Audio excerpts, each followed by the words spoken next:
Baako abapa ho sima mienu aha ye radio Windy Bay ediokono nwotwe achipo miensa kasa fidie so na wasugusi ensem kakra yensa kana na pai ene de babesom se akan kese na ensem no ne edi akotene ne bi ene se omampanyi nana adodankwa akufuado akogina sumpie so aka se na abankwa na wamaye akwan bebre ewo Ghana ha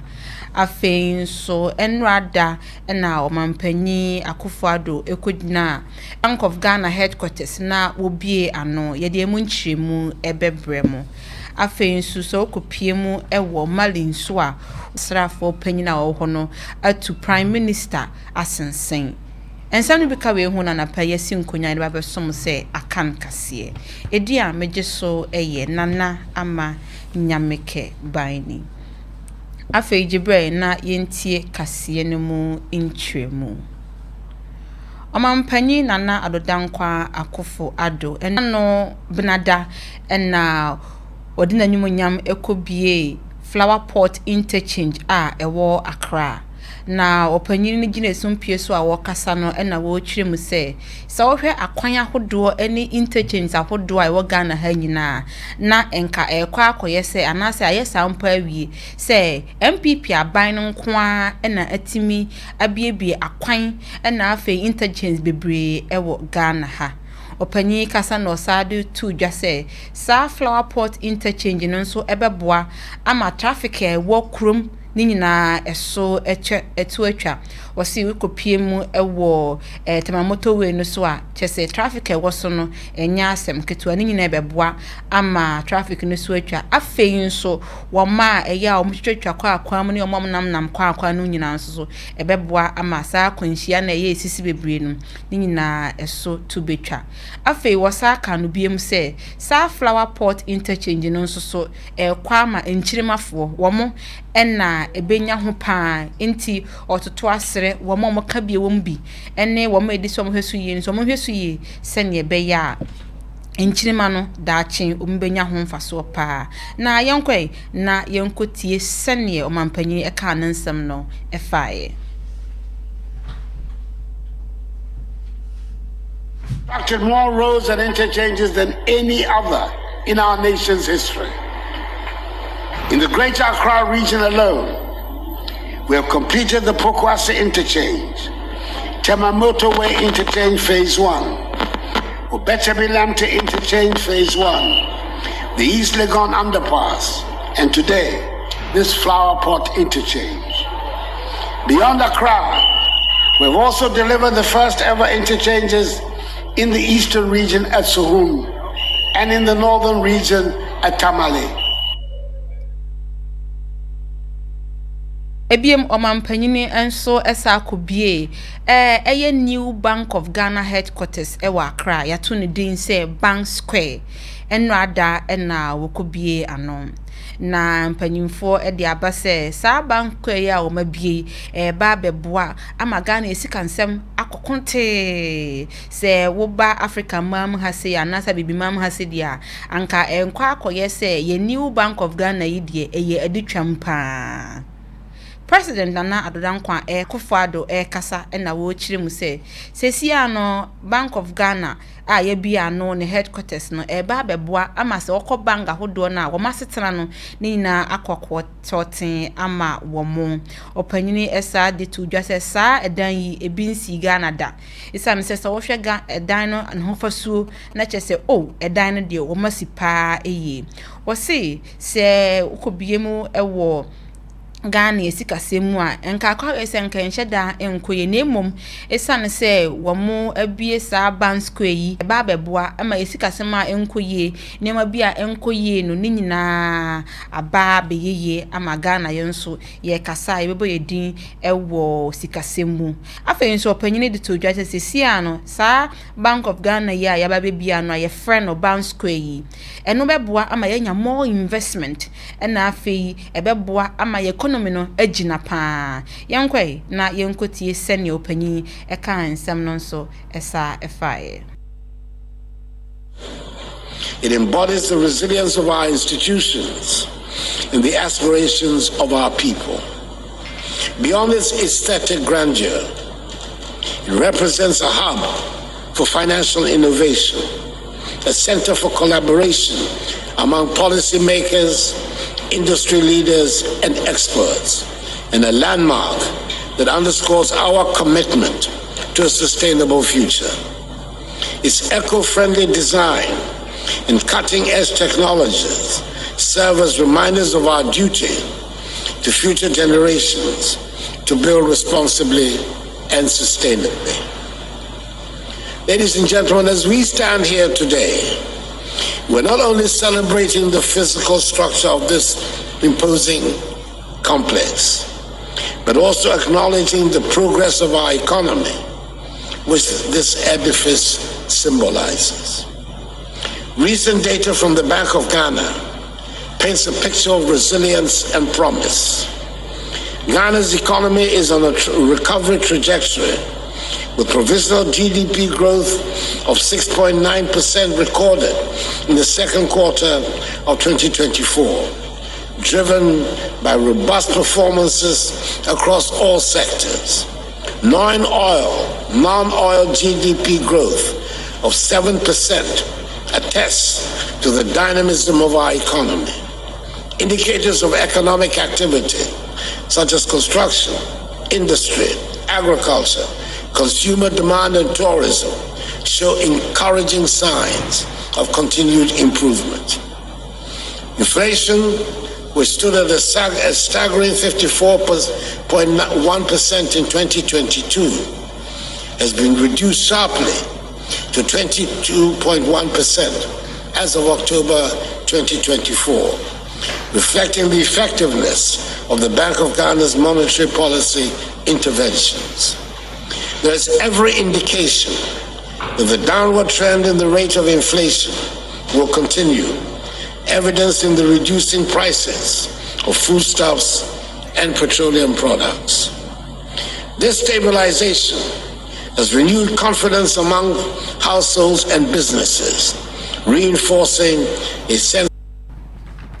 Eno anso ho Governor of Bank of Ghana Dr. Ernest Addison enso de nanu desem etudwa na eno na opanyini echirema nani so ade a omampanyi Akufo-Addo aye ama Ghana man wo edan kesi a wakukurasi ho se omomfa na omomfa nye gomo adwuma opanyini esa Akan biemu se sesia no se ono ye panyini ewo Bank of Ghana no nti obehwe amantotoye anase niema ediso omoye na Ghana esikasem no ejina brane no obehwe ama bibia akoso wano. As one of the most important modern civic landmarks in the city of Accra, and for that matter our nation, this building will play a pivotal role in shaping Ghana's identity as a leading force in Africa's financial ecosystem, symbolizing Ghana's growing influence as an economic powerhouse on the world stage. By commissioning this product of the imagination of an internationally celebrated architect, Sir David Ajayi, a proud son of Ghana, we are boldly affirming our commitment to investing in the nation's future. His architectural firm, Ajayi and Associates, has created this enduring masterpiece, one designed to withstand the test of time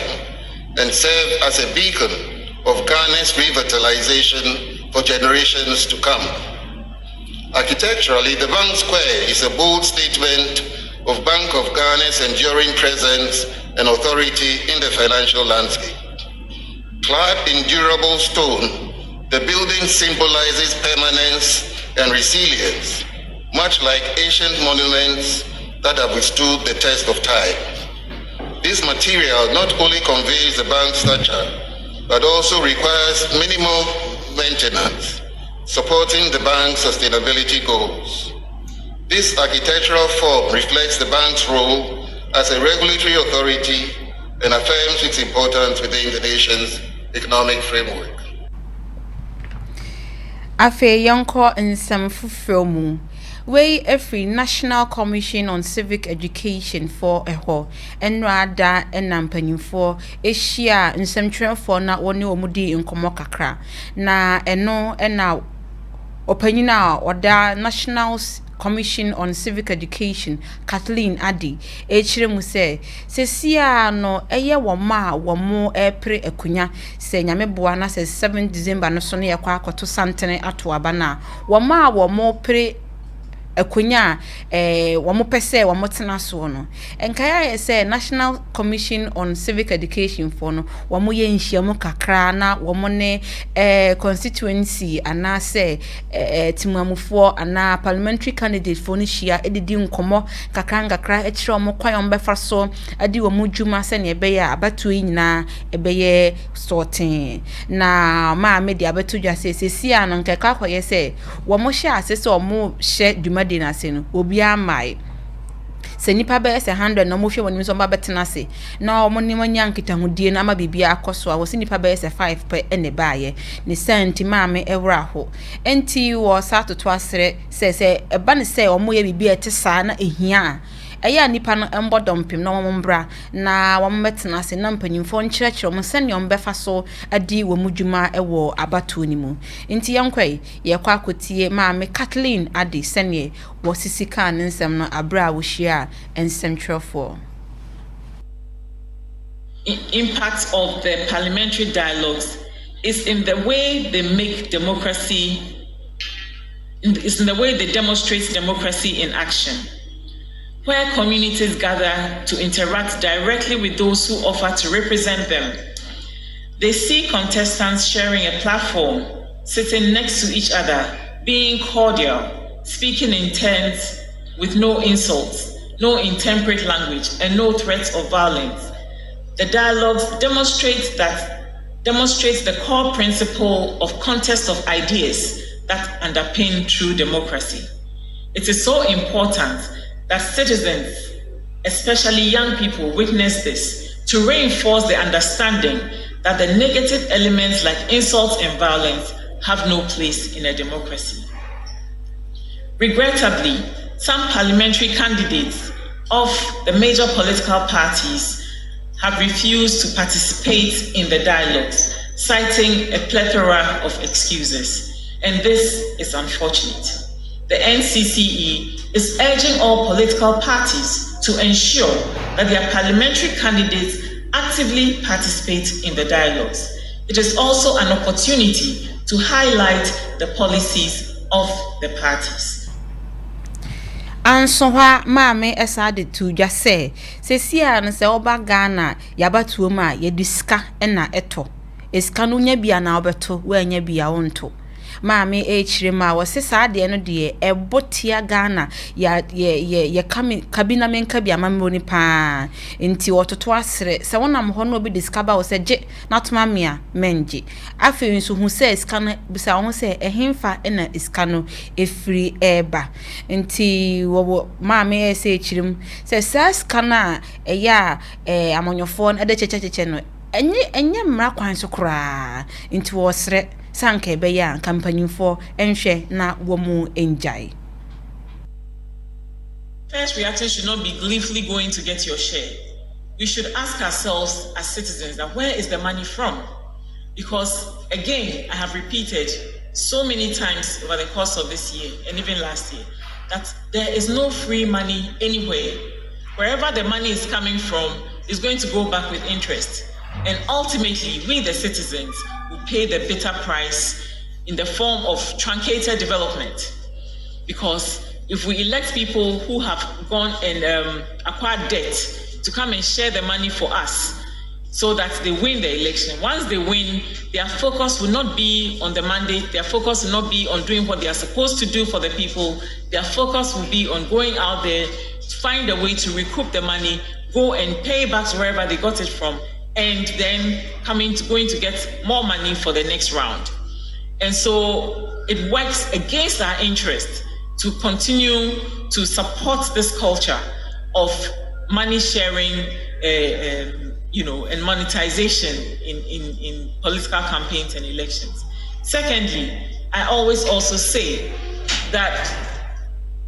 there's no free money anywhere, which is true, but there's a lot of bad money available for those who want to make use of it. And again, if you think that somebody going to get bad money or dark money from some place and come to share is none of your business.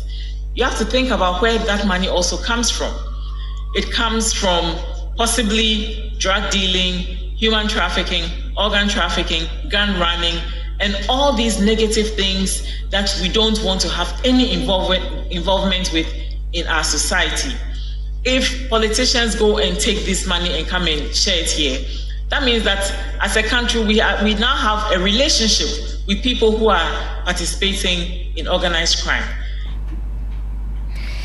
Twa and some so na ye kwa posi for kachi. Posi sahene Dr. George Akofo Dampare enrada wishia nsentwefo ene impanyimfo bebre na eno na IGP ade atodwa se wo mo ye nsentwefo ne de abato be bebeyi ma mu nsuro be bia anhwe ye krampa na police ni bia obenya nsentwo ni baako sana wo chirem ni opanyini kasa na o se chirem se oba Ghana ha se ya ya no se dura bato a anka nsentwefo no omo prepra bi mu wo ha na asese wo mo nyoma o si ensi 7 December nyame bo na ekoto aba ne pa posifo nyina wo mo ni esa nsentwefo na omabom ho ban se na ebe ya bibia enkoto wo mo na afie twa mo bi ye to aba obohu na journalist ni bia na se nsentwefo ni ena ne camera da ha ena ne mic ne da ha wo si ebi nsi nti wo hye nsentwefo se anase mbre ne so na se ye kwa akoto aba mombo hu kra omo de omo nya omadwuma na posifo edi omachipa Mami mfa wei ensi na yenko amanfoforo nsem so wei mede kwa akopie mali na akopie mu wo mali a enche bia be se 2022 na afi 2021 aya ne se jihadist for ene omototo asem omudi no ekoso pa ne santi ama wo mo asrafo panyina wo no na edi oman yanim prime minister wo mo prime minister wo mali kokala miaga wono ne aban opanyina ono eda asrafo no enim no wayi omo afri adwumam esane se ose omadwuma no enkoye na ensem na esi ya wayi omo free womo adwumamu opanyini chirema prime minister kokala miagai wokogina asumpie so ka se kabina menka bia mammo ni wo se omosa edeba malimamu eno no kokan ya anye de amasisia no yaje ne tumi afri nansem aha ena kasie ni na yedi ebesie na ansa na mesore so no ensem no de edi mu akotini pa ne bi ene se Omampanyi nana adodankwa akufuado akase na aban MPP aban kwana se wo baye mam ha akwan ene interchange ne de chese esusa wo Ghana mam ha afein so omampanyi asa de atodwa se Bank Square ndra omkobie ano no se babeboa ama Ghana isikasem no agina brane pa